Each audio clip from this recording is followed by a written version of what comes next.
നമസ്കാരം. കഴിഞ്ഞ വർഷം മെയ്യിൽ നടന്ന കർണാടക നിയമസഭാ തെരഞ്ഞെടുപ്പിൽ ബി.ജെ.പി. അമിത ആത്മവിശ്വാസത്തിലായിരുന്നു. അവിടെ ഭരണ തുടർച്ച ഉറപ്പാണെന്നായിരുന്നു അവരുടെ കണക്കുകൂട്ടൽ. അതിനു മുമ്പ് 2019 നടന്ന ലോക്സഭാ തെരഞ്ഞെടുപ്പിൽ രണ്ടിടത്തൊഴികെ മുഴുവൻ സീറ്റിലും അവർക്ക് വിജയിക്കാനായതായിരുന്നു അതിന് പിന്നിലെ കാരണം. ഈ വിശ്വാസത്തിൽ 4 തവണയാണ് പ്രധാനമന്ത്രി നരേന്ദ്രമോദി കർണാടക സന്ദർശിച്ചത്. പക്ഷേ കർണാടകത്തിൽ മോദി വന്നിടത്തെല്ലാം ബി.ജെ.പി. തോറ്റു. ഈ പേടിയോടെയാണ് ബി.ജെ.പി. ഇക്കുറി കർണാടകത്തിൽ ലോക്സഭാ തെരഞ്ഞെടുപ്പിന് വട്ടം കൂട്ടുന്നത്. 2023 നിയമസഭാ തെരഞ്ഞെടുപ്പിൽ ശക്തമായ ത്രികോണ മത്സരമാണ് നടന്നത്. JDS സംയുക്ത പ്രതിപക്ഷ ഇന്ത്യ സഖ്യത്തിന്റെ ഭാഗമാകുമെന്ന് പ്രതീക്ഷിക്കപ്പെട്ടെങ്കിലും കോൺഗ്രസ് പിന്തുണയിൽ ഒരിക്കൽ പ്രധാനമന്ത്രിയായ HD ദേവഗൌഡയുടെ മകൻ കുമാരസ്വാമിയുടെ അധികാരക്കൊതി അതിന് അനുവദിച്ചില്ല. ഒറ്റയ്ക്ക് മത്സരിച്ച കുമാരസ്വാമിക്ക് അതിനു മുൻപത്തെ തെരഞ്ഞെടുപ്പിനേക്കാൾ 5% വോട്ട് കുറഞ്ഞ് 19 സീറ്റുകളിൽ ഒതുങ്ങേണ്ടി വന്നു. ബി.ജെ.പിക്കും കുറഞ്ഞു 1% വോട്ട്. എന്നാൽ കോൺഗ്രസ് ആകട്ടെ 4.7% വോട്ട് അധികം നേടി അധികാരവും കിട്ടി.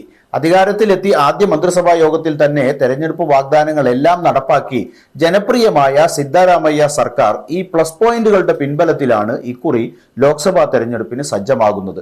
കോൺഗ്രസ് നയിക്കുന്ന ഇന്ത്യ സഖ്യത്തിന് ശക്തി പകരാൻ സഖ്യത്തിലെ ഇടത് കക്ഷികൾ അടക്കം ഇവിടെ ഒറ്റക്കെട്ടാണ്. അതുകൊണ്ട് തന്നെ കോൺഗ്രസും സഖ്യകക്ഷികളും നിർണായക വിജയം നേടുമെന്നാണ് പ്രതീക്ഷിക്കുന്നത്.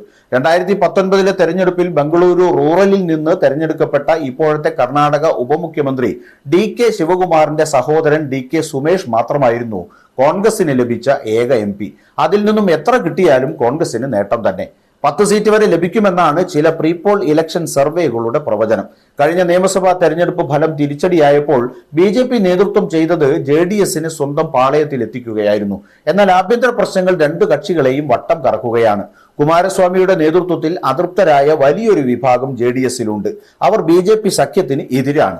ലോക്സഭാ തെരഞ്ഞെടുപ്പിൽ മകന് സീറ്റ് നൽകാത്തതിനെ ചൊല്ലി നേതൃത്വവുമായി ഉടക്കി മുൻ ഉപമുഖ്യമന്ത്രി KS ഈശ്വരപ്പ ബി.ജെ.പിക്ക് വലിയ തലവേദന സൃഷ്ടിക്കുന്നുണ്ട്.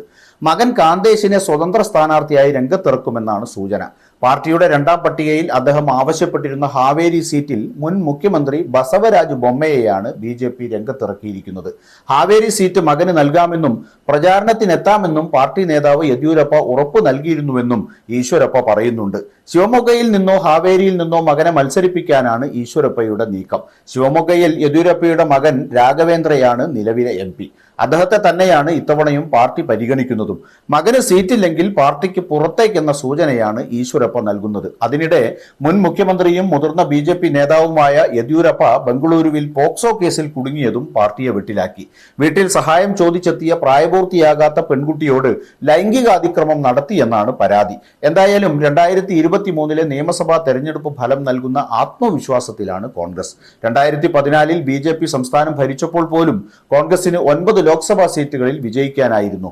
ഇക്കുറി ഇന്ത്യ സഖ്യം ശക്തമാവുകയും സംസ്ഥാനത്ത് ഭരണം നിലനിൽക്കുകയും ചെയ്യുന്ന സാഹചര്യത്തിൽ 2014 തെരഞ്ഞെടുപ്പ് ഫലം മറികടക്കാനാവുമെന്ന് PCC പ്രസിഡന്റ് കൂടിയായ ഉപമുഖ്യമന്ത്രി DK ശിവകുമാർ ആത്മവിശ്വാസം പ്രകടിപ്പിച്ചു. അത് ശരിയാവുമെന്നാണ് കർണാടക കോൺഗ്രസ് ഒന്നടങ്കം പ്രതീക്ഷിക്കുന്നത്. ആ പ്രതീക്ഷ പൂവണിഞ്ഞാൽ പാർലമെന്റ് തെരഞ്ഞെടുപ്പിൽ തെക്കേ ഇന്ത്യ ബി.ജെ.പിയെ പൂർണ്ണമായും തള്ളുമെന്ന കാര്യത്തിൽ സംശയമില്ല.